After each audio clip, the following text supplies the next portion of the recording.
Instruction Committee into order. Give me a chance to get there. First item on the agenda is the middle school social studies curriculum adoption proposal. Is there somebody here that's going to speak to that? Are you going to speak to that? Oh, good. Mr. Ben Henry, everybody. Because I wasn't able to really. Katie, I have it up. Oh, perfect, thank you. Just click on slideshow on the top. Perfect. I read the little pamphlet thing. Yeah, thank you, everybody. This is Ben Henry. He serves as Thanks for our coming. middle school social studies department chair. He has led his team in a great amount of work throughout the course of first semester in regard to reviewing extensively a couple of different middle school social studies curricular items, and is here to present to you what they would like to recommend moving forward. So after this recommendation tonight, he has brought the physical materials of their recommendation to be on display for 30 days. And then this would go forward to the full board for adoption at the beginning of March. Oh, it's me. Okay. Okay. Yeah, so ultimately, our recommendation is the Savas Realize My World. It has a few different iterations of it, but to cut it short, the Savas program. The kind of vision that we have is to cultivate kind of all the official jargon, but it's really we were looking for curiosity, critical thinking, and deep understanding of the world, both the past and how it connects to the present today. Among our middle school students and how to empower them to become lifelong learners, active members of our community, and that aligns with our posted mission. The goals of the kind of the Savas program that we kind of pulled out that we felt were pretty substantial that we kind of used as a difference maker were the kind of past, the differentiated instruction in both the content, the process that it happens, the overall products, and I would say products, so there's kind of varied access to the learning and how they foster the learning environment in general as well. So in this adoption, there'd be 3 kind of parts of the scope and sequence per grade. 6th grade has a world history course study, and specific courses are listed there. 7th grade has a world geography, and 8th grade has an American history. There is also in talking to the reps, lumped into their middle grades curriculum is a civics option as well that I believe is included. That's not particular to any one of our grade level specific courses, but could be used as a enrichment opportunity as well. So these would be the 3 specific courses, the 3 specific textbooks we'd be seeking as well. Yeah. And does the U.S. history, I noticed in the material I got, only goes up through the Jacksonian period. That's True? that is the 8th grade goes through Jackson. The resource itself goes all the way through modern era. Oh, So our 8th grade middle school course, it goes up through early Americas through Jackson-ish That's good. time period. And I believe it picks up. That's usually the period that's most neglected. Yeah. Yeah. Yep. So the entire resource has it all, but that's kind of where they. That's good. So Savat, I understand there's a lot of multi-dimensional media that's used in this. Is this a program that's online? Yeah, it is. But there is a textbook, right? Yep. Yeah. Yeah, and that was one of our, we initially had a pilot with HMH, and it was only, we were kind of, in our kind of decision process last year, we were looking at HMH and Savas, and we were kind of, it was really a coin toss between them. We chose to pilot HMH based on, well, we had a purely digital resource prior. That was kind of our one resource that we had, and we thought this would be a better step in using a digital resource. But as we went through this first semester, we quickly found out that having access to physical resources is important. And I think even better is having a physical resource that partners with the online resources as well. Because previously we've been in our middle school courses kind of making it up as we go and kind of using what we have. Each of us had our own Google Drives that we would use. Each one was a little bit different in kind of how we would approach the materials. We had a textbook that was old, it wouldn't match up with the online resources that we had, so it was kind of a wash of what you would use. This, we believe, would allow us to kind of firmly align ourselves all across the middle school level, using the same resources, kind of give us some autonomy. And if we want to be more digital savvy, we have that option. If we want to kind of be more leaning on the physical resources that we have that option as well. So that was a really big draw to that. There's a number of different ways you evaluate their mastery, if you can call it mastery of the material. Is that provided by the Savat people? Yeah, I'll go through all right. quick example I have of that. Actually, I think that might be next. Yeah, actually, this is one example of kind of the differentiated options that we have. Not only is it just a textbook that has kind of like the standard processes of vocabulary and the who's and whens, but also has these quests, or this is essentially project-based learning opportunities throughout each segment. You can use it either at the beginning of the lesson to launch, to have students explore a little bit more about, for example, I pulled this from 6th grade, early humans. They could design a village before they go off and learn about the structures of ancient villages. And then throughout the text, these quest connections, they are used to kind of ask a more probing, guiding questions that connect to their lives as well. So these quests, again, we felt were a good extension for both differentiation, enrichment. Gives us some options of how we want to use those, but use project-based learning, which is a kind of a big thing in the social studies world nowadays, and helps to make some connections to their lives today. So give me like the primary reasons why everybody on the social studies staff is fired up about this. Did I list that in pros? The pros, oh, you have the pros, okay. Yep, so there's on the 3rd page of this document, Okay, lists some pros and cons. this is just a document that we just got. Yep. And this is our own MPSD. Okay. There's a more pros. Oh, I see, okay. Yeah. Well, this gives like consistency and, consistency, but not necessarily uniformity to right across the board. So everybody in 6th grade is basically learning the same body of material. Yeah, and that was kind of our kind of issue in the past few years, is we had the same guidelines, but how we approached it and the kind of avenues we took to get there wasn't all the same. Some of us emphasize other aspects, and this will, like I said, allow us to be consistent in that approach. So is everybody on board with this? Yeah, yep, unanimously on board, kind of on our whole team. And that's both Wilson and Washington. Yep. So this would be a resource for both. And all teachers, these are a few, little bit of feedback from, read those at will. Those are quotes from a few of the people that piloted. Move to approve.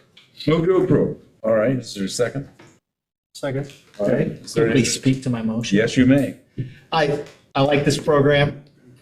Very well aware of what we've been doing in the First-hand middle experience, schools. yeah. Yep. Worked with you on some of that stuff. I'm happy to see this, and the main reason I wanted to speak to this was how important I think it is that we still have a textbook, because if there's a place where we really need to make headway, it is teaching how to read informative texts and textbooks. And I know a lot of that gets done in content area, so that's really a critical thing. This program does do a good job of kind of infusing literary skills in each lesson that we have. There's a accompanying workbook, or they call it an active journal, and each different lesson focuses on a different literary skill. So right now we're going through ancient China. Lesson 1, we looked at comparing and contrasting. For the specific notes, we're doing cause and effect right now. So it does do a good job of implementing specific literary skills as well as they go. This last slide just goes over, they do provide through Savat assessment opportunities. They are able to be differentiated, so we can take them that they provide, we can adapt them to our own needs.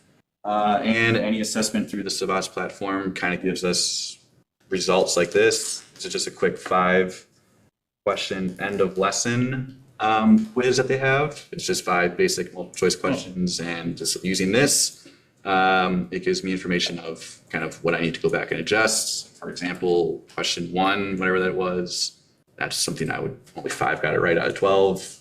Need to go back and hit that. So it provides good checks along the way to kind of go back and reteach and go along the way. So I believe that was the last one. Thank you for putting this together. I'm curious, do you know how DEI ties into all this? From our evaluation, we didn't see any concerns at all that would be involved in that. In our evaluations, it was, the content was factual from what we've taught in the past, we know, and didn't see any. No reference in the materials. Nope, not at all.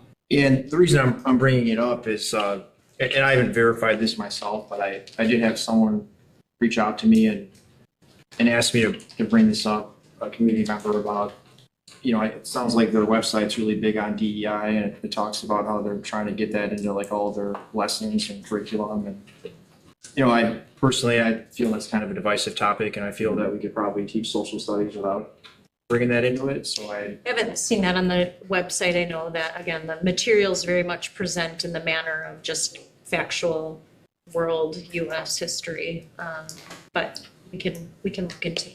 Yeah, would you please? And I think as long as it's sticking to that and we're not, bringing politics into it, then I can get on board with it. Yeah, and the materials will be here too for review, so you can check those out, each grade level, so.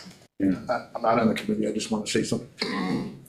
I took the opportunity, I'm actually on their website right now, and looking at some of the things, and they do have a huge section of diversity and inclusion. However, I'm looking at their reasonings and they're actually reading through all of it, and it is, they demand evidence-based science and things like that, so it can be misleading looking at the gigantic picture without reading into the detail, but it looks like it's pretty evidence-based, things like that. I just wanted to throw that in there. Yeah. What's the cost associated with Yeah, this? what is the cost? We're meeting with their group to get those quotes, so that will be shared out as soon as we have that information, I believe. That's set up either for later this week or early next week, We'll have that so. by March. Yeah, we'll send that quote out, well in advance of the March meeting. The cart before the horse again, though.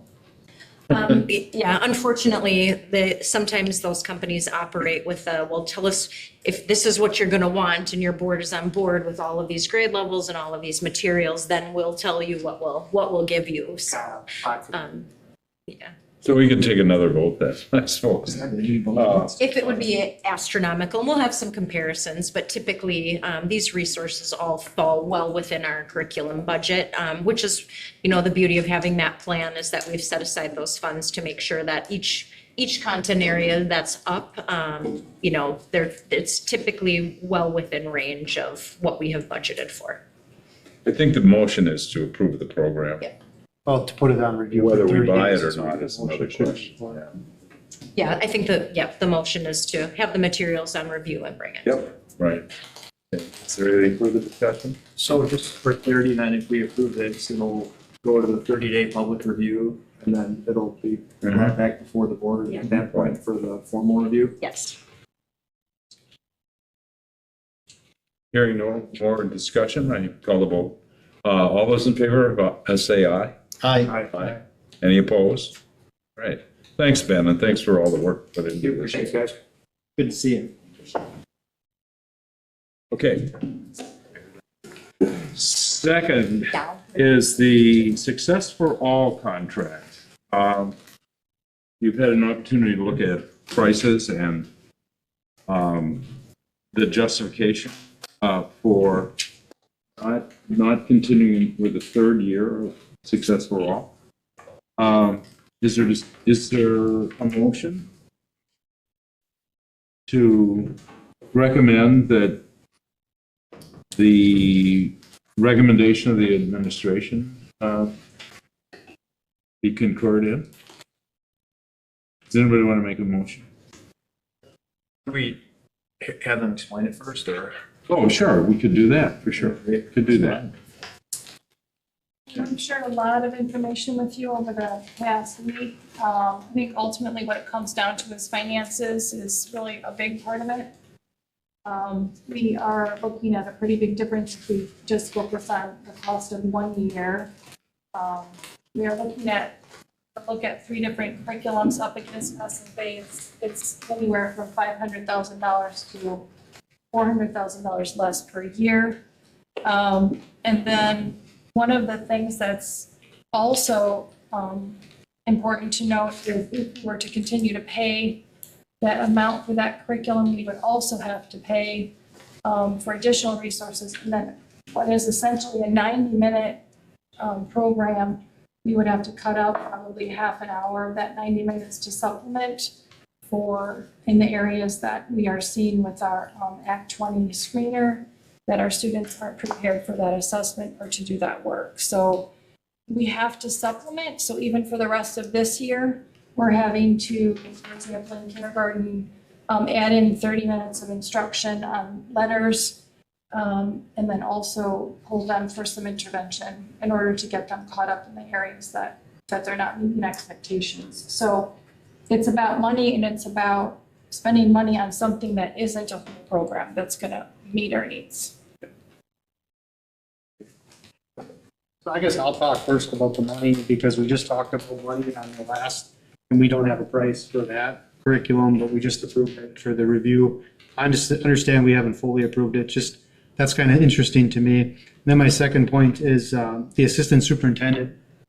Jamie's tasks and jobs were not just SFA. I believe she's the one that actually kind of organized the curriculum schedule as a whole of where we have the reviews among many other projects and personnel issues. So lumping her salary into the cost of SFA, I don't know, unless somebody wants to educate me, I don't think that should be put under that line item completely. Maybe some of her tasks, but not her whole wage. Because I do believe she did a lot of other things for the district, exploring, younger childcare as well. I mean, that's just a couple of things I can think of off the top of my head. McKinley, having issues with McKinley. So the virtual school. Yeah. So I don't know why that's trying to be plugged into an expense of SFA. Not to mention we aren't paying for that anymore as well. So Yeah. can somebody clarify that to me? I think the primary reason she was brought over was, the vote got taken and FSA was going to be adopted. The superintendent said, oh, wow, I'm going to need, this is a heavy lift. I'm going to need an associate. I understand, Yeah. but to associate that with just SFA, I don't think is the true scope of what was. I think you're right. I Then think why you're is- right on that. why but- is it being But FSA categorized? was the cause that resulted in that appointment. I don't think so. I think there was a lot of work that needed to be done in the district. Well, And she okay. took a big burden of that as well. It was All right. part of the restructure. Just to clarify that, the original document showed initial expenses and expenses in the first year and then this year. So if we just focus on the cost moving forward, that's probably the most productive conversation, because the cost moving forward, the money that was spent, but moving forward, an extra $500,000, $400,000 to $500,000 a year is the concern. I would rather focus on that as well. I don't like when information is presented. Yeah, I just want to understand a couple of things here. One is pretty, I think, straightforward, yes, no question. States offering money to people now because of Act 20. If we change, is there an opportunity to get assistance from the state with a change? Yes, the 3 curriculums that we are looking at are all on the approved Act 20 list that would be potentially reimbursed if that money is ever released from the coffers. You didn't have to make a joke at the end, but Yeah, right. I give you double points for doing it so straight. That was just excellent. I enjoyed that entirely. And my second question is, the there's some opinion in it, but I think it's opinion that holds up because it's absolutely based upon personal observation. We have had schools which, thanks to the structure of SFA, the facilitators have a building-wide view of student needs, are aware and have done an excellent job of coordinating and making sure that student reading needs are addressed to get real growth. And I think in our most successful buildings are where we've had some exemplary work done, taking that whole view and helping everybody move forward. Now, my question is, how do we make sure that the things that work good in SFA don't disappear on us going forward? That's conversation we're having regularly. We know that there are so many great things, and when when you put anything together, you have to acknowledge there's so much that we've learned about what we can do better. And so that collaboration, that whole school, like looking at kids in multiple ways, paying close attention to data around attendance, behavior, and academics. And so we know that those are things we definitely want to keep. And we are I think our team is very passionate about professional learning communities. And through that is a very similar model in the sense of looking at data in lots of different ways. And so I would agree that we have seen some things that have really made a big difference. And I believe with all my heart, those are things we will continue to do. And we don't need SFA to do that. Okay. Yeah, and because I absolutely understand the practicalities of why this is the recommendation. And I'm with you guys on that as long as I know that we're not throwing out the baby with the bathwater. Yeah. Because that's what really worries me is there have been some great things that we've learned through this process that we can't lose. I agree. I think we're having conversations with our principal team about that. I feel like everyone agrees with that. Thank you. So I just want to highlight as well, a big part of the SFA is the professional development. So, I remember about 6-7 years ago, teachers would talk to me and they would say, hey, what sucks is when they bring in a different curriculum and then we don't know how long it's going to last. And then it's like the roulette wheel of restarting stuff. And this is exactly what's going to happen if it gets approved to get rid of SFA. The biggest expense with SFA, I believe, which was putting the money towards your staff and actually doing the professional development to get them up to speed. Because in a world that we're living in has such a high turnover, we need to get new teachers trained up so that they can provide the instruction that they need. So I feel like this is not investing in the teachers and the actual students if we just dump it like what you guys are proposing. So I don't agree with it because I believe we're losing the money going directly to the students' benefit and to the teachers and staff for the professional development so they can do a great job in the classroom. Okay. Tony? How confident are we that if we move away from SFA that we'll see similar gains as we have in last year with efficiency levels? I feel really confident about that. I don't think that we have attended to literacy in any way in 10 years. And so for us to have done little to no professional development, for it not to be a focus, for the 5 years previous to SFA, all we talked about was math for many years. And so I think that's one of the things we have to make sure that we do moving forward is we can't stop talking about anything. We can't stop talking about math because we're only talking about reading. So I feel confident that we'll continue to see gains.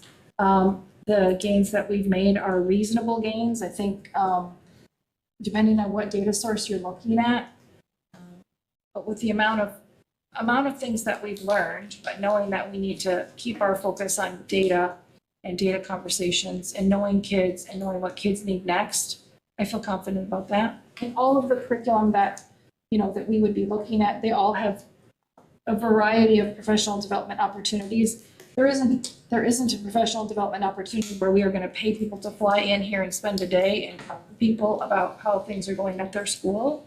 That's what's special about SFA is that cost of flying people in and having them present. But there are lots of other ways that we can get that work done. Right. And the reason I want to bring that up, And thank you guys for all that data that you sent over. And for my peers, I don't know if you guys had a chance to dig into it yet, but, the fact is that this last year, our first full year that we fully implemented this, our district saw the largest proficiency gains in not only reading, right, which we kind of expected, right, if we're going to put all this energy and focus in reading, but I was surprised that even math was up higher than it's ever been, right? So, to me, my takeaway with that is that, again, looking back to 2015, right, so I'm comparing the data that I had going back to 2015. My takeaway from that is, hey, if we have the right focus and we're just, really trying to block and tackle well, get all that right, like we're going to see increases. So whatever we end up doing, and I'm open to that conversation for cost savings. If you guys really feel that, hey, there's a better way to go about this, we should look into that. But what I don't want to do is, go back to, cut costs and then like the results kind of tinker and, we're not getting what we want. Because to me, as a taxpayer, if this program works and meets the needs of our community and it costs $450,000 or $500,000 more, and it helps develop our staff and gets them to where they need to be, then that might be worth it, right? But, again, you guys are the experts, so if you're saying that, hey, there's other stuff out there that's $500,000 less, and we can stay on that track, then I'm open to that conversation too. I just want to be clear that, at least from my perspective, I really want, and again, I realize I'm not going to be here in 3 months, and there's going to be some new dynamics on this board, but I would hope that my peers that are on here, whoever joins the board, is going to retain that focus going forward, because we've done a lot of good work in the last year, and I would hate to see all that, just fall to the wayside and not continue to be a priority. And part of that is a follow-up question, Leah. Sure, I want to hear what you have to say too, but when I look at the cost savings, and maybe it's just the travel, right? And maybe you explain it with that, but I do see the breakdown, and it is significant, right? It's like 10 times more in professional development for SFA than some of the other programs. And I'm curious, is that just because we're bringing people in for training, or is that, okay, I wasn't sure if that equated to 10 times more training, or if it was. It's more training. We have coaches that come in the district every month and meet with, the SFA coaches that meet with our facilitators and spend time in our buildings. We have leadership days where they come in and meet with all the principal team twice a year too. So it's pretty consistent. Okay. And one more point I wanted to make on that is, one of the things I really liked about SFA was that we got that quarterly dashboard, right? That would show our progress, based off their internal testing. And that provided, I believe, the third data point that we would have in addition to the other, FastBridge, right? And the other one that we would use. But is there a way to continue that if we move away from SFA? And I would love also to see that for math, right? So if we can really just keep that front and center going forward, we're always having visibility on, how we're doing with reading and math proficiency. Those are probably the big two that we can measure pretty easily, is my thought. So We could even pass that as a separate motion at the board meeting. Yes, and then wait. I just wanted to say that over the last year or so, I've been approached by several people that have said, hey, I heard you're on the school board. One of the more memorable ones is an elderly gentleman that I met at Fleet Farm. And he helps out with schools for Rich Jefferson, I guess. And you could see the tears welling up in his eyes when he talked about the engagement from the students. Is it Jefferson or Franklin? Anyway, for the SFA and what it does, and how happy he was that SFA is changing the students. Now, I understand cutting costs, but as I've said before, and I'll say it again, I know Matt said it before, what have we done to cut costs? Every time we talk about cutting costs, we use it as an excuse to do something or excuse to get rid of something that we don't want. I know we put into sell this property. We haven't done anything with this yet. Consolidating schools. I mean, how much have we saved doing something else? And when it comes to seeing gains in not just reading. SFA, and I'll remind everybody, it's not just a reading curriculum. It's an entire school reform. Whether you like where it came from, or whether you like who thought it up, or who implemented, or how much it cost, it's doing well for our students right now. And I feel like a kid learning to ride his bike, and dad's been pushing us on the training wheels or without training wheels, and now we're just like, yeah, we got this, and we're gonna go and we're gonna crash land somewhere because we think that we can handle it. I wouldn't ever be voting to get rid of any portion of SFA until we actually spend the time or take steps in other areas to cut costs that we've talked about, that we haven't done anything yet so far. We haven't done absolutely nothing to cut costs. But the first thing that we're going to attack is the one thing that's doing good for our students. Yeah, I don't really care what other curriculum you bring up. That's just my opinion. I feel like we've always had a bad tooth towards. So just a few things from my perspective. First and foremost, there's not a curriculum in the world that's responsible for student gains. Period. What's responsible for student learning is the teachers that work with the kids every day to help them learn. What SFA did for this district should be commended. It got this district for the first time in many, many years on the same page as it relates to how we teach kids reading. And it uses foundational principles that are founded in research to do that. The second thing it did is it forced a change and a shift in culture to look at results before anything else. We began setting quarterly goals, monitoring the progress of those goals with data. The third thing it did is it encouraged collaboration around those data sets and what we're doing as far as practices. Another positive that SFA did is it helped our teachers learn about cooperative learning practices that we can employ in the classroom. Those are all great things.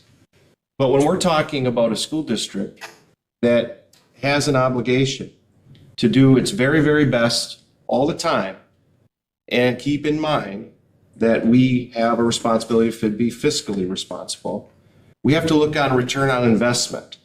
And what I would tell you is we're very, very in tune to what the curriculum requirements of the state are, as well as to the results that these other curriculum that we're looking at are getting in other districts. Each one of those curriculum that are being looked at are used by neighboring school districts and are seeing positive results. What I will tell you about this recommendation is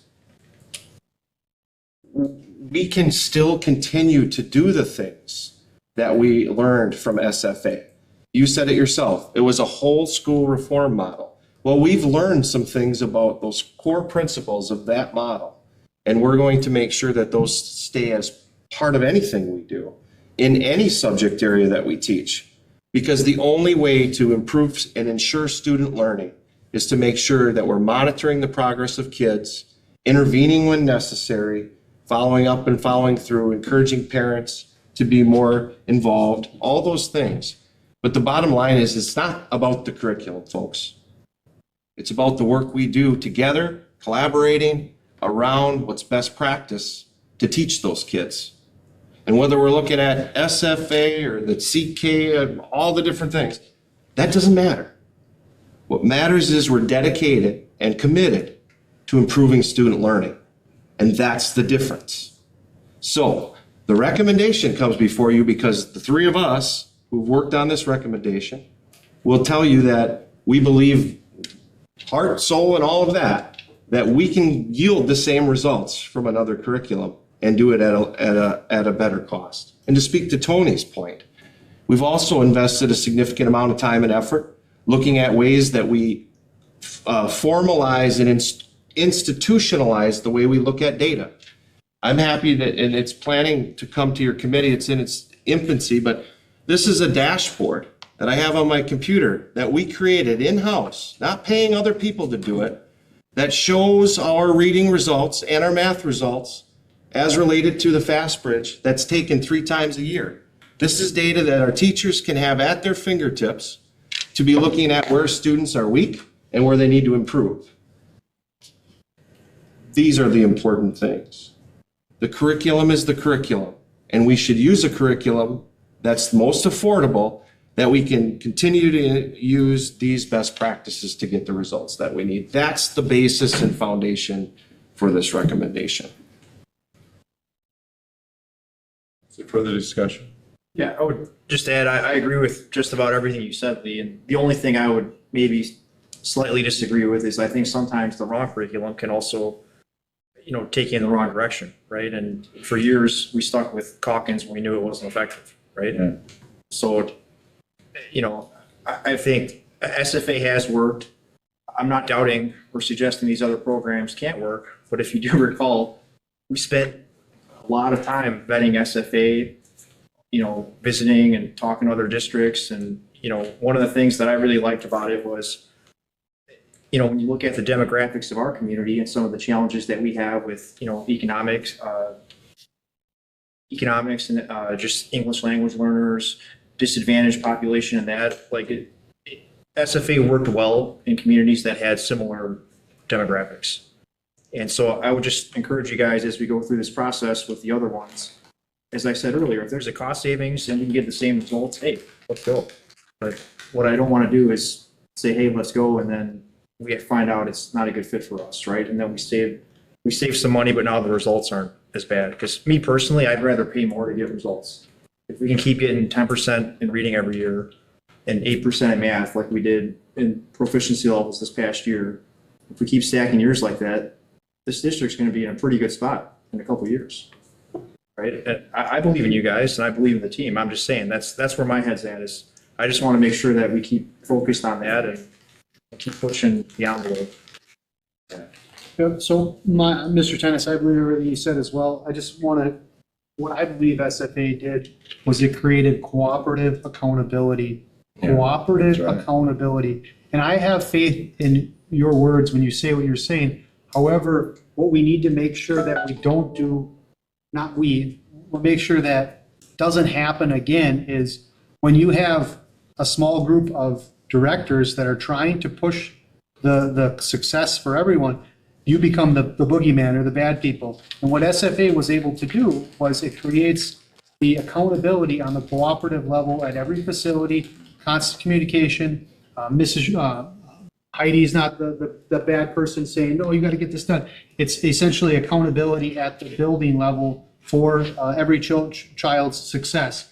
And I believe that that's the struggle is it slowly gets changed over a few years. So if you would help me along the way or help the community of building in structures that make it more accountable for the future so that it doesn't slowly turn into a Lucy Calkins where everybody knows it's bad, they just keep on doing it. Because and that's what I believe happens when you create just a system that doesn't have external accountability integrated into it. Does everybody, that's what my point is, and I think SFA showed us how you have that external accountability, keep everybody on the same plan, organize the whole district so you don't have different things going on at different buildings, and then rogue instructors or rogue curriculums that are being kind of implemented. And I think that's what'll happen again if you guys don't keep your toes underneath you, because nobody wants to be a bad guy. Everybody wants to get along, and it happens slowly, but it happens. Structure. That's my 2 cents of what might happen if we don't keep the iron to the fire. Chris? Move to recommend to the full board for approval. All right. Is there a second? Second. Okay, second. Any further discussion? All those in favor, aye. Aye. Aye. All those opposed? No. One last thing on the agenda, and that is to slightly change the calendar to what? Move to approve. Oh, I'm trying to help you stay on time. no, we did the. No, he wants to do next one up. Oh, One yeah, thing left on the okay. agenda. I'm moving to approve right away. Okay. I'm sorry. All right, I'll second that. Is there discussion? Hearing none? All those in favor? Aye. Aye. Aye. Opposed? Okay. Happy. Is there a motion to adjourn the curriculum committee meeting? Move to adjourn. All right, so all those in favor? Aye. I seconded it. Okay, good. Aye. Need a second, right? Otherwise we're. We'll take 6 minutes